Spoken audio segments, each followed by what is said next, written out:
ठीक है, तो इस प्रोग्राम को एक बार जोरदार ताली से आप लोग स्वागत कीजिएगा।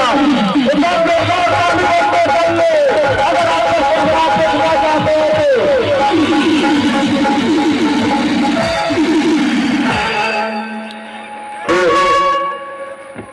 चलिए।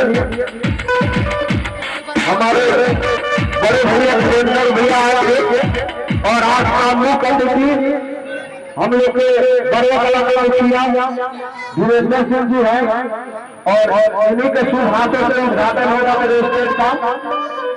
और एक बात आप लोग को बता दें कि हमारे बहुत ही अच्छे दोस्त या मेहमान जो कहिए जो वायरल पूजा जी हैं जो गाड़ी से चल कर आए हुए हैं, तो इनके नाम को एक बार जोरदार ताली बजाइए। तो आप लोग देखते हैं हमारे लिए आप लोग के बीच में कितना प्यार है।